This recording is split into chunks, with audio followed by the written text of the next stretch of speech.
Raking in the cash, raking in the cash, we will come rejoice and raking in the cash. According to Barney Frank, chairman of the House Banking Committee, probably the most powerful person in Washington besides the Omen and maybe Nancy Pelosi. Way over Joe Biden, I'm sure.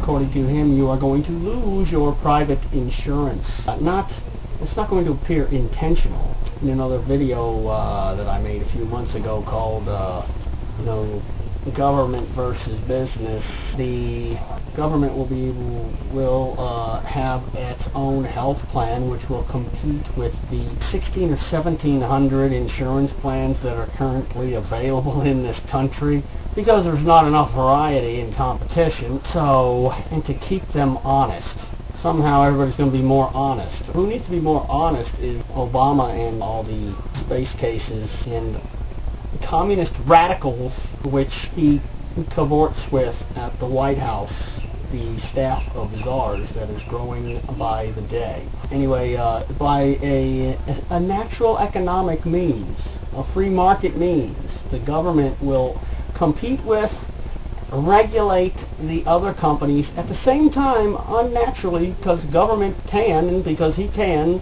The health insurance companies will be regulated into submission and out of existence because you and your employer will choose not to participate in them over a period of weeks, months, or years. Who knows how fast or slow this could happen, but it will happen. It won't take long, I'll tell you that, in the scheme of things.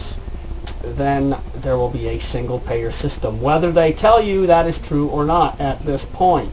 They say that you will be able to keep your plan if you like it. Yeah, you'll be taxed on it, and if you don't have one yet, and you don't have one by January 1st, 2010, you ain't gonna get one, assuming that this plan of theirs passes this fall, whenever they get back from their well-deserved, I'm sure, summer vacation, where they will go out to town hall meetings, allegedly. Yeah, Kathleen Sebelius and Arlen Specter got booed at one meeting a few days ago because she's encouraging people to approve of a plan and encouraging the Senate to approve of a plan that hasn't even been written yet. The senators should vote yes for it, and Arlen Specter's trying to rationalize to the people why he has to make quick decisions, rush decisions.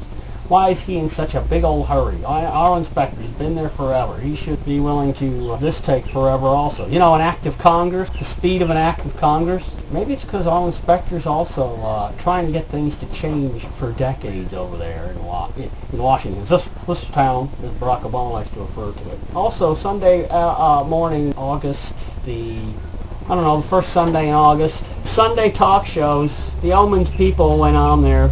Geithner went on one show.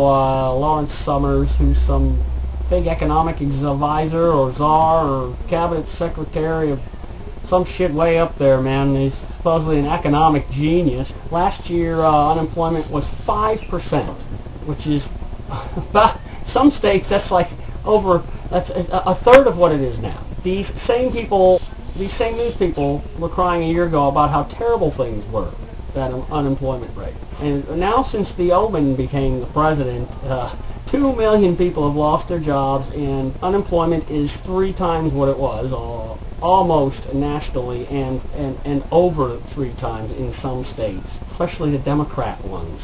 America's heartland, where all the labor unions are.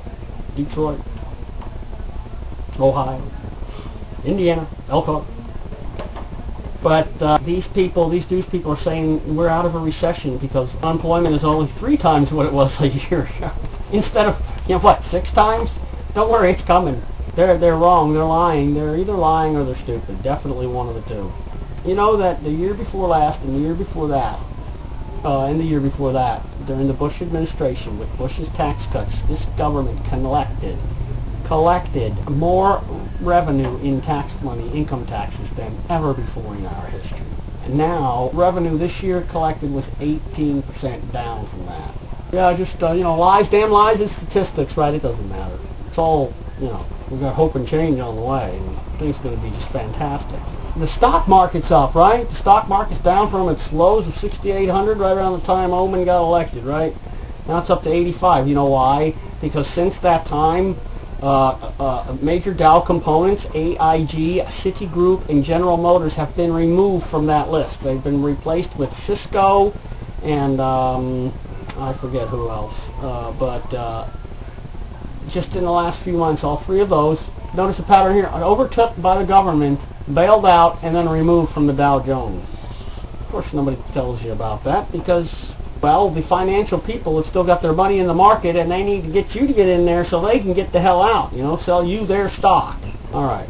The Dow Jones is doing better now, and perceptively. They want you to think it's, they want to talk about it positively, like it's on its way up, you know, trumpeting the end of the recession and all, because the Dow doesn't have these three blue chip stocks on them to bring it down anymore, but of course, nobody who knows the secret is going to tell you.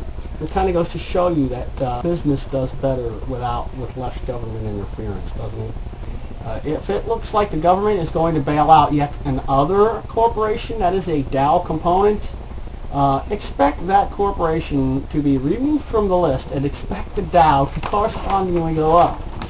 Oh, S&P too, because S&P 500 broke 1,000. What stocks were dropped from this list, I have yet to research. I'll get back to you on that one. And I'm sure it's going up further because when the Dow goes up, usually S&P goes up. Notice if they remain virtually unchanged, they all do.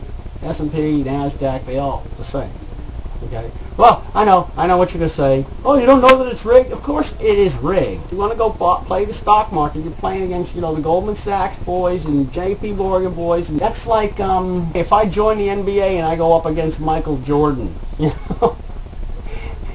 I don't care if I practice all summer or all in the off season, you know. I'm going up against Michael Jordan in the season, or whoever the hell's really good now. I don't give a shit. Ever since, you know, I figured out in the last few years that, oh, you can talk sports all day with people, you know, but you can't talk politics and religion. So, you know, when they start hitting me with the sport, with the sports thing, the inconsequential bullshit, which is professional sports, you know, that we pay for, you know, like a bunch of shit-covered serfs out in the field of the manor house in the feudal system days, watching the noblemen joust, watching the king and his court as they play their games, while we take a brief respite from our, you know, thrashing of wheat and shoveling shit for, you know, stand at a distance downwind because we stink and reek of the oxen crap that is in the field,